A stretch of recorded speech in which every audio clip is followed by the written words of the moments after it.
Rich land infra developers వారి కాస్మోపోలిస్ 140 ఎకరాల్లో mega layout August 11 గొప్ప ప్రారంభం. 25 సంవత్సరాలుగా ఈ పిఠాపురం నియోజకవర్గ ప్రజానీకంతో మమేకమయ్యి 2 పర్యాయాలు శాసనసభ్యుడిగా చేసినటువంటి పిఠాపురం నియోజకవర్గ ప్రజానీకం, అలాగే మా నాయకులు, క్యాడరు అందరూ కూడా, ప్రజలు అందరూ కూడా నన్ను ఆశీర్వదించి వారు శాసనసభ్యుడిగా చేసినటువంటి పిఠాపురం ప్రజలకి ముందుగా కృతజ్ఞతలు తెలియజేస్తూ, నేను రాజకీయాల్లో ఈ 25 సంవత్సరాల్లో ఈ పిఠాపురం ప్రజలకి నా శక్తి వంచన లేకుండా ఏ పార్టీలో ఉన్నా ఆ పార్టీకి గౌరవం పెంచుతూ ప్రజల కష్టాల్ని నా సమస్యగా తీసుకుని వెళ్ళడం జరిగింది. గత 2-3 నెలలుగా మీ అందరికీ తెలుసు. అయితే మీరందరూ భావించవలసిన విషయం అవుతుంది. నాకు రాజకీయాల్లో పనిచేసే తత్వమే తప్పించి ఏ పార్టీలోకి ఉంటే ఆ పార్టీకి గౌరవం పెంచే విధంగా, ఆ పార్టీని పెంచే విధంగా నాకు పనిచేయడమే తెలిసి తప్పించి వెన్నుపోటు రాజకీయాలు కానీ ఇటువంటి నాకు తెలవదు. గత 4 నెలలుగా జరిగినటువంటి పరిస్థితుల్లో మీ అందరికీ తెలుసు. దాంట్లో భాగంగా ఈ రోజున నేను వైఎస్ఆర్ కాంగ్రెస్ పార్టీకి రాజీనామా చేస్తున్నాను.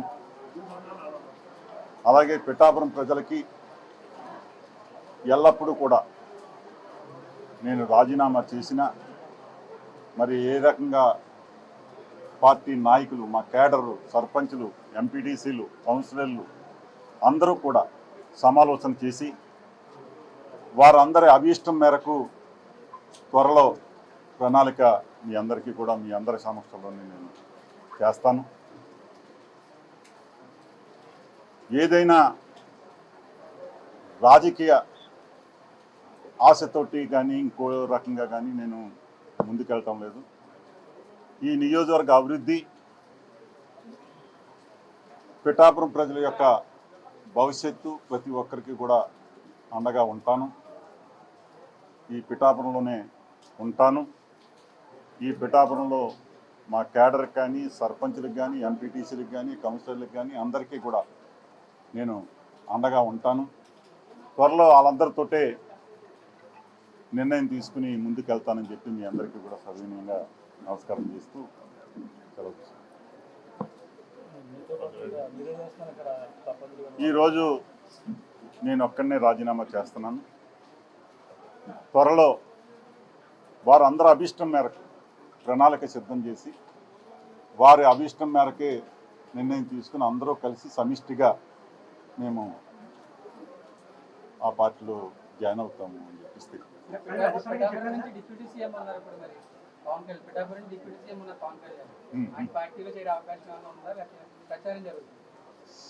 మీ నియోజకవర్గం అభివృద్ధి అంటారు కాబట్టి అటువంటి వాళ్ళు ఉంటే నియోజకవర్గం ఇంకా 100%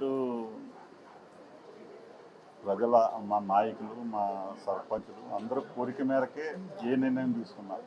ఇప్పుడు రాజకీయంగా నేనేదో రేపు ఒకటి ఎమ్మెల్యే అవ్వాలనో లేదంటే ఇంకో రంగా నేను నెక్స్ట్ పోటీ చేయనని కూడా నేను ఆల్రెడీ గత ప్రభుత్వంలోనే నేను చెప్పుకున్నాను. చేస్తే ఈసారి చేయాలనుకున్నాను, నెక్స్ట్ చేయనని కూడా చెప్పడం జరిగింది. ఆ రకంగానే ముందుకెళ్తానని చెప్పింది. రాజకీయ ఆలోచనతోటి నేను ఏది చేయను.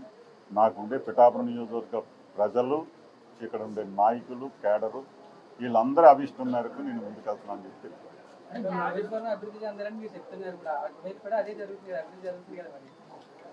కూటమిలోకి వెళ్తున్నాను. పార్టీ త్వరలో వచ్చేస్తారా? పార్టీ త్వరలో వచ్చేస్తారు. రాజీనామా చేయడానికి కారణం ఏంటి? అంటే పార్టీ అధినాయకుడితో ఇబ్బందా లేకపోతే ఎవరితో ఇబ్బంది మీకు ఎందుకు రాజీనామా చేస్తారు? అధినాయకుడితో నాకు ఏ రకమైన ఇబ్బంది లేదు. నాకు 2 సార్లు టికెట్ ఇచ్చారు. ఒకసారి శాసనసభ్యుడిని అయ్యాను, ఓసారి ఓడిపోవడం జరిగింది. అధినాయకుడి ద్వారా నాకు ఏ రకమైన ఇబ్బంది జరగలేదు. మరి ఎవరితో ఇబ్బంది ఉంది? మీ అందరికీ తెలుసు. నేను మీరు చెప్పాలి కదా సార్, మీ క్యాడర్ నేను చెప్పలేదు, మీరు చెప్పలేదు. మీ క్యాడర్ సీట్ ఇవ్వని కారణంగా అయితే అవేళ నేను రాజీనామా చేసేవాడిని. సీట్ ఇవ్వని కారణంగా నేను చేయాలనుకుంటే అవేళ నేను రాజీనామా చేశాను. సుమన్ టీవీలో మీ పర్సనల్ అండ్ బిజినెస్ ప్రమోషన్స్ కోసం కింది నెంబర్కి కాంటాక్ట్ చేయండి.